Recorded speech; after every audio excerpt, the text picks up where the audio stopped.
ayo, Pak. Ayo.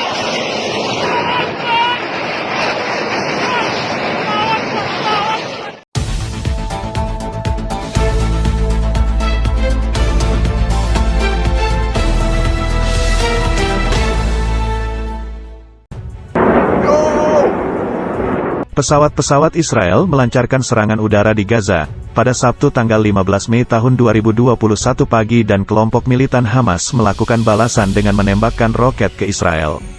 Baku hantam itu terjadi pada hari kelima pertempuran antara Palestina dan Israel, sementara beberapa diplomat Amerika Serikat dan Arab berupaya mengakhiri aksi kekerasan tersebut. Petugas medis Palestina menyatakan sedikitnya 4 orang tewas dalam salah satu dari beberapa serangan udara di utara Gaza, seperti yang dilansir dari VOA Indonesia pada Sabtu tanggal 15 Mei tahun 2021. Penduduk mengungkapkan kapal-kapal Angkatan Laut Israel menembakkan peluru dari Laut Mediterania, meski tidak ada yang menghantam jalur tersebut. Kementerian Urusan Agama Palestina menyatakan pesawat-pesawat Israel menghancurkan sebuah masjid. Seorang juru bicara militer menyampaikan tentara sedang memeriksa laporan itu. Terdengar bunyi sirene dari 2 kota besar di selatan Israel yang memperingatkan akan adanya tembakan dari Gaza. Hamas mengaku bertanggung jawab atas peluncuran sejumlah roket. Belum ada tanda pertempuran Palestina dan Israel akan berakhir, sementara korban terus berjatuhan di sejumlah lokasi. Palestina melaporkan 11 orang tewas di tepi barat di tengah bentrokan antara pengunjuk rasa dan pasukan keamanan Israel.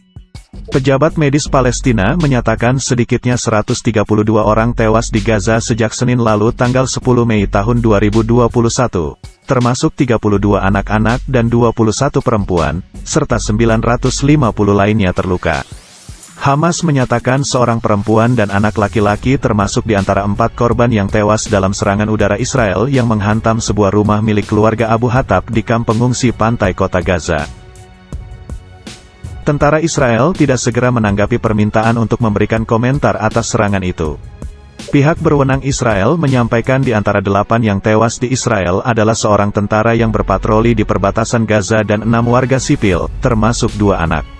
Menjelang sesi Dewan Keamanan PBB Minggu tanggal 16 Mei tahun 2021 guna membahas situasi Palestina dan Israel tersebut, utusan pemerintahan Biden Hadi Amr, wakil asisten Deplu Amerika Serikat urusan Israel dan Palestina, berangkat pada Jumat tanggal 14 Mei tahun 2021.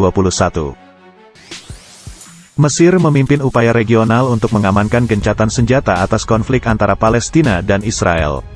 Kairo mendorong kedua belah pihak melakukan gencatan senjata mulai tengah malam waktu setempat pada Jumat tanggal 14 Mei tahun 2021 sambil menunggu negosiasi lebih lanjut, menurut 2 sumber keamanan Mesir.